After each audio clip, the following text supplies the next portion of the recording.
అలాగే కన్హోబారావ్ తయారు చేసిన చెప్పులనే బాబా వేసుకునేవారు. ఆయన ఆ కోటుని, చెప్పులను వదిలిపెట్టేవారు కాదు. ఇందుకు అనూహ్యమైన కారణాలుండొచ్చు. భారత్‌కు, నేపాల్‌కు సరిహద్దు ప్రాంతమైనటువంటి రాక్సల్‌లో బాబా మండలి వారు ముందుకు వెళ్ళే అనుమతి లేక ఆగిపోయారు. రాక్సల్‌లోనే ఉండి నేపాల్ ప్రవేశించడానికి వీసాలు మంజూరు చేయమని వివిధ నేపాల్ ప్రభుత్వ అధికారులకు టెలిగ్రామ్ పంపారు. కొద్ది రోజులు ముందర వీసాల కొరకు వినతి పత్రాలు పంపి ఉన్నట్లయితే వాటిని మంజూరు చేయడం జరిగి ఉండేదని నేపాల్ ప్రభుత్వాధికారులు సమాధానం పంపారు.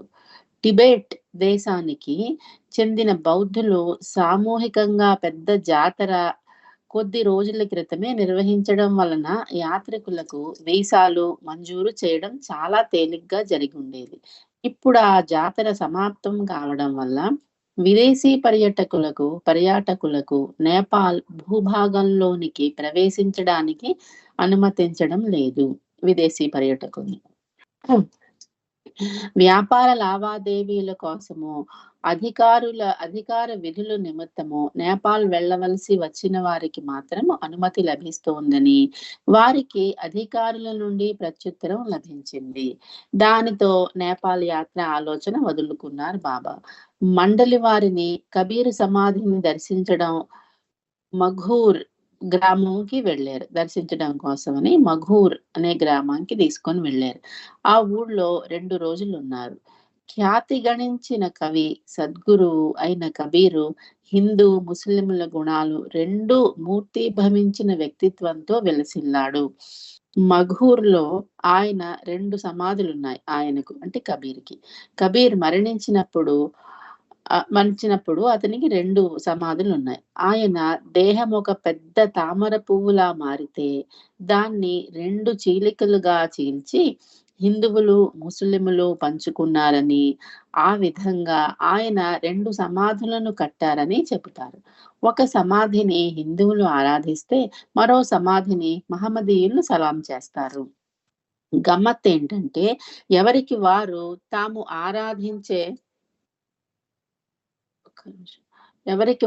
తాము ఆరాధించే నిజమైన కబీర్ సమాధి అని భావిస్తారు.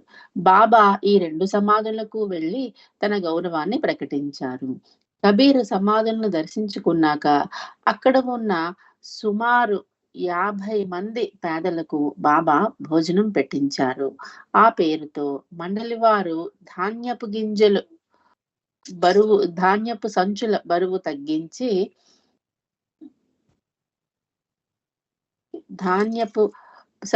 బరువు తగ్గింది. తగ్గింది. పర్షియా యాత్ర కోసం తీసుకెళ్లగా మిగిలిన వస్తువుల్ని పేదలకు బాబా పంచిపెట్టారు. ఖాళీ అయిన పెద్ద పెద్ద జాడీలను స్థానిక రైలు స్టేషన్ మాస్టారుకి ఇచ్చేశారు. మఘూర్‌లో బాబా ఉన్నప్పుడు అక్కడి నుంచి అక్కడికి వచ్చిన సాధువుల మధ్య దేని గురించో వాదోపవాదాలు చెలరేగాయి. బాబా కలుగజేసుకుని వారి తగాదాలను సర్దుబాటు చేశారు. వారే కనుక అశాశ్వతమైన ప్రాపంచిక విషయాలను త్యజించి నిజమైన సాధువులుగా ఉండాలి అనుకుంటే వారెలాంటి జీవితాన్ని గడపాలో వారికి బాబా వివరించారు. ఆ తర్వాత బాబా నలుగురు మండలి సభ్యులు మఘూర్ నుంచి కాన్పూర్‌కి టాంగాల్లో వెళ్లి అక్కడ సత్రంలో దిగారు. గంగా నదిలో స్నానం చేశారు. బాబా ఆ నదీ తీరాన మరికొంతమంది పేదవారికి భోజనం పెట్టించారు అక్కడంతా. దాని తర్వాత కాన్పూర్‌లో రైలెక్కాక వజీఫ్దారును ముంబై వెళ్ళమని బాబా ఆదేశించారు. అలాగే మాసాజీని పూనా, ఆది గుస్తాజీలను అహ్మద్ నగర్‌కి వెళ్ళమన్నారు. సాకోరీలో 5-6 మైళ్ళ దూరంలో మండలితో పాటు తాను బస చేయడానికి అనువైన చోటు చూడమని ఆది గుస్తాజీలతో చెప్పారు. ఇలా నలుగురు మండలి సభ్యుల వాళ్ళ నిర్దేశిత ప్రాంతాలకి వెళ్ళడంతో బాబా ఒంటరిగా ఇటార్సీ స్టేషన్‌లో రైలు దిగారు. బాగా అలసిపోవడంతో పరుపు చుట్టను తల కిందకు పెట్టుకుని ప్లాట్ఫారం పైనే ఒక ప్రక్కగా నడుం వాల్చారు బాబా. దూరం నుంచి రైల్వే స్టేషన్ కలెక్టర్ బాబాను చూసి అనుమానించి అతడిని అరెస్ట్ చేయండి అని టికెట్ లేకుండా ప్రయాణం చేస్తున్నాడు అతను. టికెట్ లేకుండా ప్రయాణం చేస్తున్నాడు అని గట్టిగా కేకలు వేస్తూ బాబా దగ్గరకొచ్చాడు. ఇదిగో సార్ నా టికెట్ అని బాబా తన టికెట్ చూపించారు. ఆ క్షణంలో వెలుగు నిండిన బాబా ముఖాన్ని చూసి స్తబ్దుడైపోయాడు ఆ టికెట్ కలెక్టర్. బాబాకి అభివందనం చేశాడు. ఆయన ఏకాంతానికి భంగం రాకుండా వెళ్ళిపోయాడు. బాబా ఇటార్సీలో చాలా రోజులున్నారు. అనేక మంది సాధువులని, మస్తులని కలుసుకుంటూ తిరిగారు. ఆ ఒంటరి యాత్ర వివరాలు ఎవ్వరికీ తెలియవు. తన ఆంతరంగిక కార్యక్రమాల నిర్వహణ కోసం బాబా ఇటార్సీలో ఒంటరిగా ఉండిపోయారనే అనుకోవాలి. తన కార్యక్రమాలను గోప్యంగా ఉంచాలని ఆయన భావించి ఉండవచ్చు. మెహర్ బాబా జీవితంలో మండలి సభ్యులు ఒక్కరు కూడా లేకుండా ఒంటరిగా తిరిగిన సందర్భం ఇది ఒక్కటే.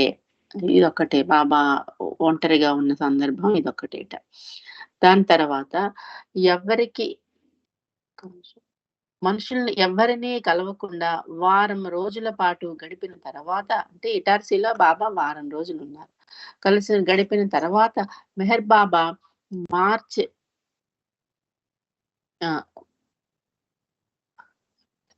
ఆహ్, మార్చ్ ఆఖరు వారంలో అంటే 1924 సంవత్సరం మార్చి ఆఖరి వారంలో మెహరాబాద్‌కి చేరారు.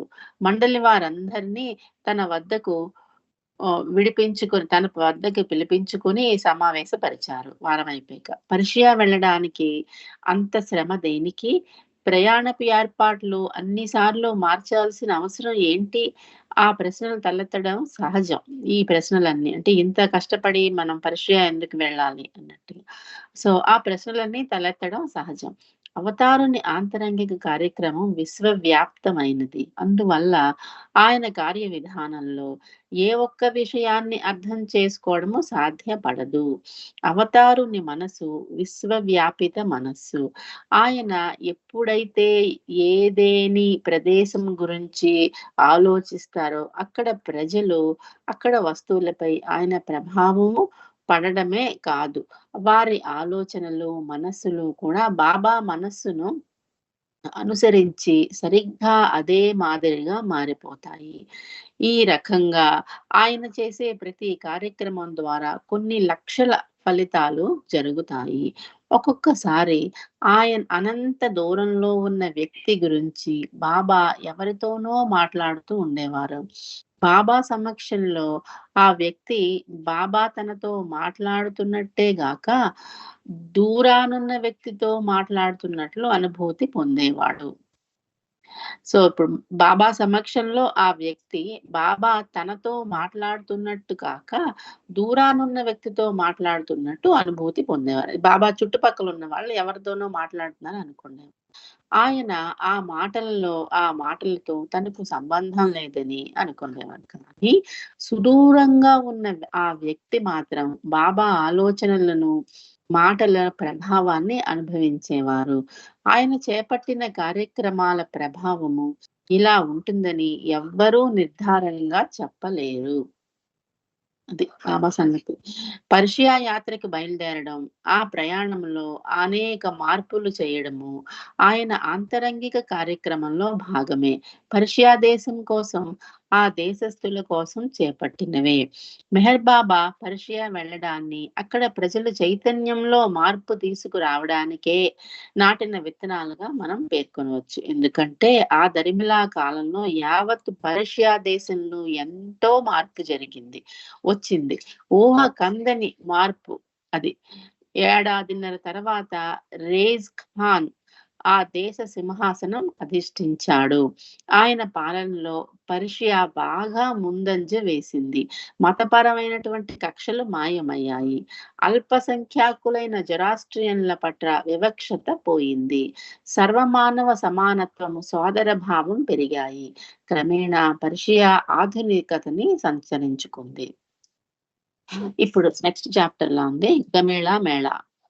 అది ఇది 1924 ఏప్రిల్ నెల. ముందు మార్చి చదివాం కదా! ఇప్పుడు ఏప్రిల్ నెల. కస్బాపేట మండలి అంటే అర్జున్, చౌదరి, కోండీరామ్, విష్ణు తదితరులందరినీ పూనా నుంచి మెహరాబాద్‌కు పిలిపించారు. ఓకే. మెహరాబాద్‌లో కొన్ని భవనాలు పూర్తిగా శిథిలావస్థలో ఉన్నాయి. వాటిని పడగొట్టి ఆ జాగాను చదును చేయమని బాబా మండలి వారిని ఆదేశించారు. మండలి వారు ఆ పనిని మేళాలు, గమేళాలు ఉపయోగించారు. అదంతా తీసేయడానికి.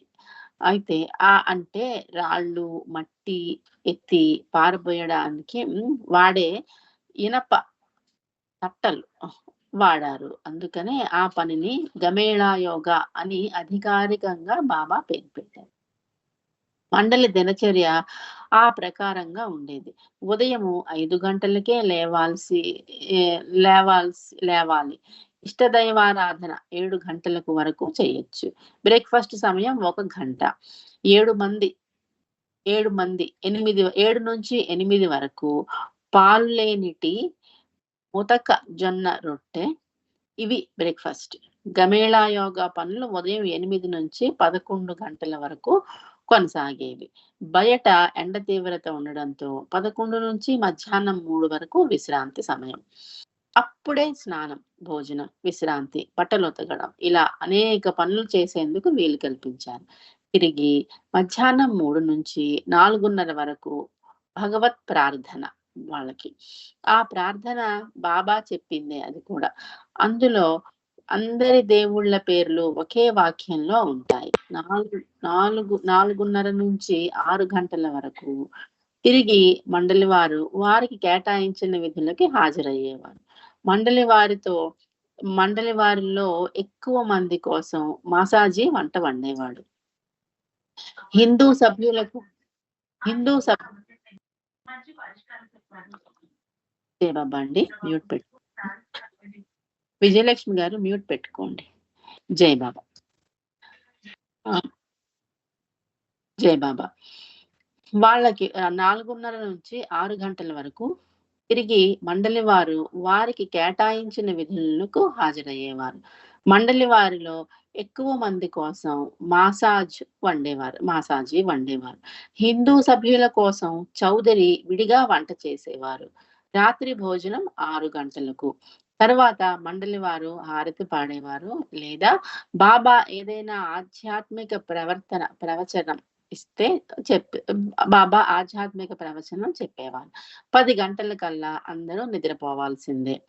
దేహపుష్టి లేని వారికి, ఆరోగ్యం సరిగా లేని వారికి బావిలో నుంచి నీళ్లు తోడి పోస్టాఫీస్ దగ్గరికి తీసుకురావడం, వంట వండడం, గదులోడ్చడం వంటి చిన్న పనులు చెప్పేవారు బలంగా లేని వాళ్ళకి.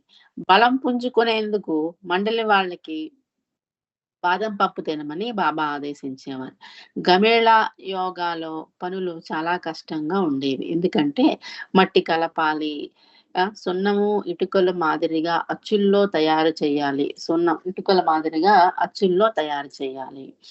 అది కాకుండా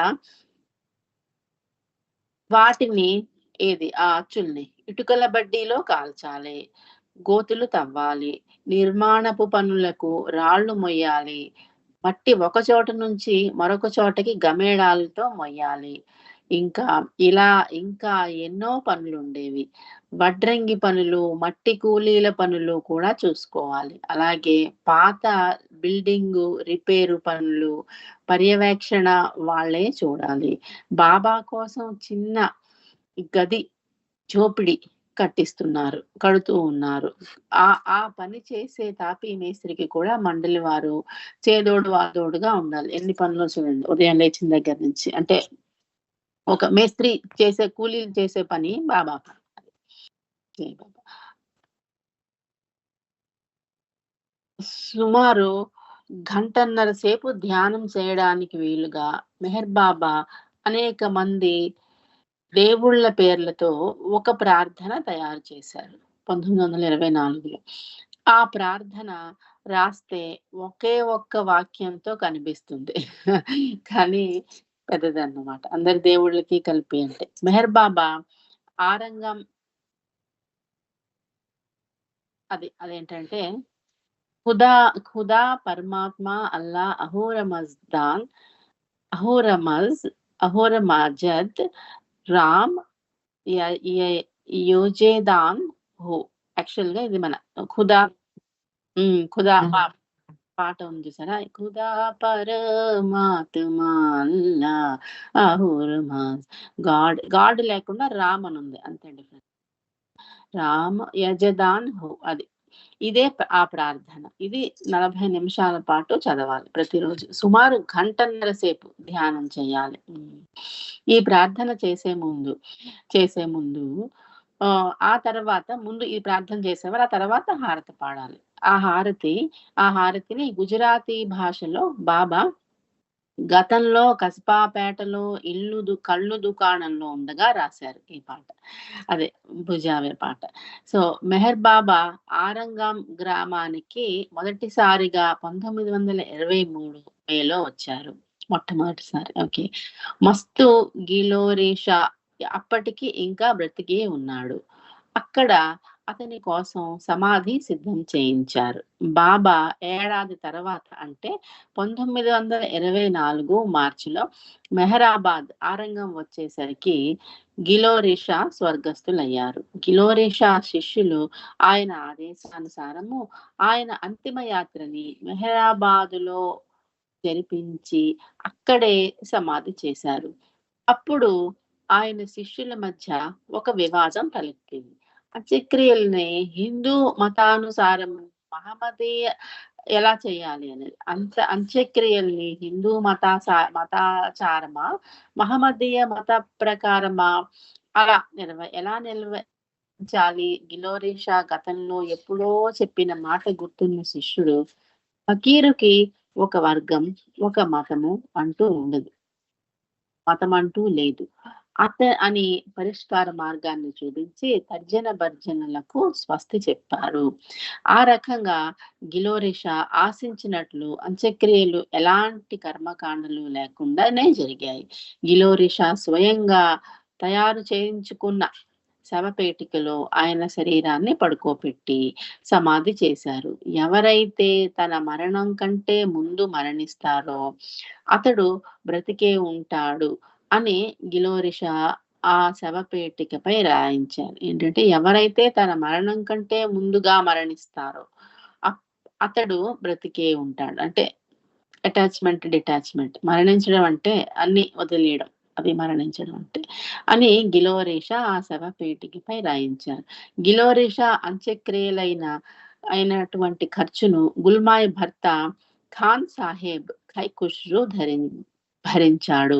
ఏడాది తిరగకుండా గిలోరేషా పాలరాతి సమాధిపై చెక్క మండపాన్ని కట్టారు.